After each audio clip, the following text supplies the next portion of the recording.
Haleluya. Amin. Nah, kasih itu bukan cuma sekedar semata-mata hanya julukan dan keberadaan dia, tetapi kasih itu pasti bertindak. Apa tindakannya? Ia telah mengaruniakan anaknya yang tunggal. Wow. Di dalam kasihnya, dia mengaruniakan anak yang tunggal satu-satunya, yaitu yang kita kenal di dalam nama Yesus Kristus. Yesus itu adalah firman yang menjadi daging, firman yang menjadi manusia. Haleluya. Nah, itu dikaruniakan kepada dunia, termasuk kepada setiap kita. Kenapa dunia memerlukan anak yang tunggal? Karena kita tahu semua manusia telah jatuh di dalam dosa. Akibat dosa, manusia kehilangan kemuliaan Allah. Manusia kehilangan frekuensinya dengan Tuhan. Manusia mengalami terputus dengan Tuhan. Dari sejak saat itu ya, manusia dipimpin oleh kehendak hatinya sendiri, ditunggangi oleh yang jahat. Maka yang jahat mengikuti kehendak hati sendiri dia. Itu menjadi sebuah kebiasaan, akhirnya menjadi sebuah kelakuan. Kelakuan itu menjadi jati diri dan sehingga anak Tuhan seharusnya mempunyai predikat yang luar biasa. Pada waktu kondisi keadaan seperti itu ya, predikatnya apa? Kamu orang berdosa. Keterputusan dengan Tuhan mengakibatkan tabiat kelakuan yang berdosa yang bermanifestasi di dalam dunia, sehingga semua dunia berserta segala isinya akan hilang lenyap. Termasuk orang-orang. Apakah kasihnya rela itu hilang dari dia? Sebab dia menciptakan kita segambar serupa sujud dengan dia. Dia ciptakan langit dan bumi, laut beserta segala isinya, yang merupakan fasilitas sarana prasarana buat kita semua. Rancangannya baik, bahkan sangat amat baik. Apakah dia rela itu semua hilang dan terlepas dari tangannya? Gak mungkin. Maka untuk mengembalikannya dia gak punya pilihan. Setelah berulang berbagai macam cara untuk mengembalikan umatnya, manusia datang kepada dia, tetapi semuanya mengalami kegagalan.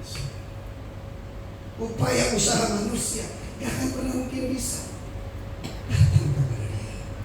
Usaha upaya manusia gak akan pernah mungkin bisa memberikan perdamaian terhadap dia.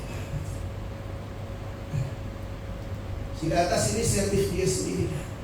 Dia firman, dia roh, mau menjadi daging serupa dengan kita dalam keadaan kapasitasnya sebagai manusia. Tetapi di dalam dia tidak ada dosa, dan dia tidak bisa berbuat dosa, sebab dia adalah Allah itu sendiri. Amin. Tujuannya apa? Untuk mengembalikan, untuk memulihkan hubungan. Tuhan mau datang kepada kita untuk dia bisa bangun hubungan. Kita datang kepada Tuhan mau apa?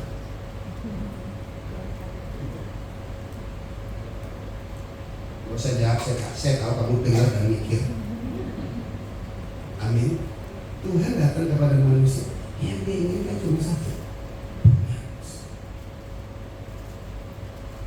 Kita datang kepada Tuhan, kita mau apa? Ngaku lah biar diampuni.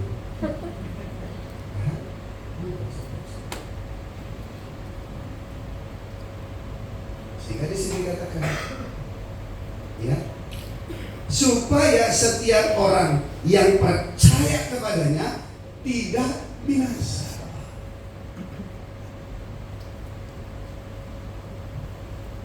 Dia menjadi manusia, dia hadir dalam wujud manusia, tujuannya untuk memulihkan hubungan dia dengan manusia. Upaya usaha manusia untuk memulihkan hubungan tidak akan pernah mungkin bisa.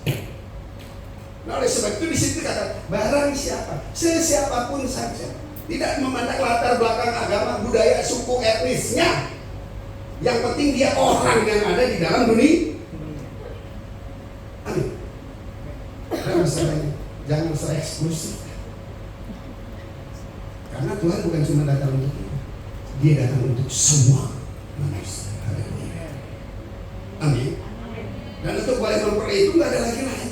Barang siapa yang percaya kepadanya. Coba kita lihat Roma 3 ayat 20, 21, 23. 21, 20, 23. Coba lihat.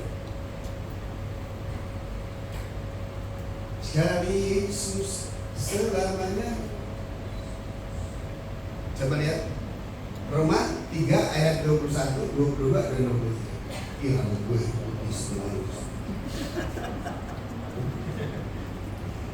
terus oke. Ya. Ya, sebab 21. Nah, tetapi kapan? Sekarang.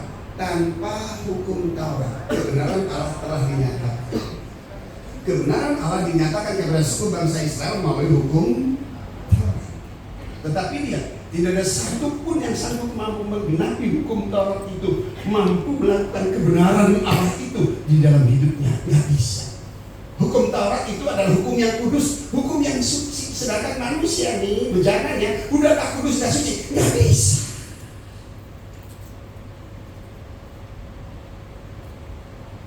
Amin.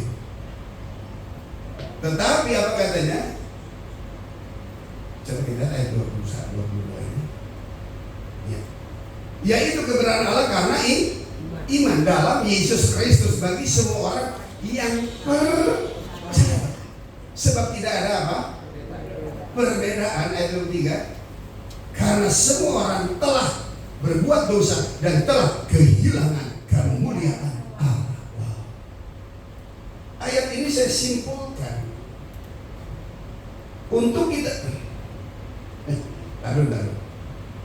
Pak, Bu, Tuhan itu mempermudah kita semua untuk datang ke Dia. Amin. Amin. Kalau yang susah-susah datang ke Tuhan itu bukan Tuhan. Kalau bukan Tuhan apa?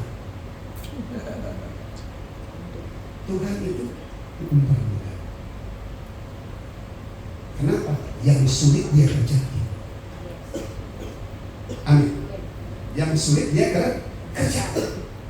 Nah, hasil sulit yang Dia kerjakan tujuannya adalah untuk mempermudah kita datang kepada Dia. Artinya Anda nggak perlu lagi melakukan hukum Taurat dengan aturan sehingga kebenaran yang dinyatakan dari surat nggak bisa. Tetapi sekarang yang diperlukan nggak ada lagi lain. Kebenaran Allah hanya dinyatakan di dalam Yesus. Untuk Anda bisa memperolehnya, yang diperlukan adalah apa? Adalah apa? Percaya. Iya, itu Iman. Iman. Berikan tepuk tangan. Haleluya. Iman kepada Yesus. Tanpa iman gak mungkin manusia berkenan kepada Allah. Dan orang yang sungguh-sungguh datang kepada Allah, dia harus percaya bahwa Allah itu ada. Dan sesiapapun juga yang sungguh-sungguh mau datang kepada Dia, sekali-kali tidak akan pernah kehilangan upahnya. Haleluya. Amin. Begitu Anda datang, Pak, Bu, kita tuh kalau datang kepada Tuhan nggak usah lagi pakai sesajen. Dan capek kalau kita tuh buat seperti kita datang kepada Tuhan, kita bawa persembahan kita apa? Nggak ada lagi. Yang kita bawa persembahan kita iman kepada Dia. Iman kepada Dia. Iman itu timbul dari pendengaran akan firman. Haleluya. Amin. Kita bawa kepercayaan kita kepada Dia. Begitu Anda mempercayakan kepercayaanmu kepada Dia, hukum ini terjadi. Di situ dikatakan apa? Supaya setiap orang yang percaya kepadanya apa? Tidak binasa. Begitu Anda datang dengan iman kepada Yesus, ya, Anda diubahkan dari hukum maut menjadi hukum kehidupan. Haleluya. Amin. Tidak binasa.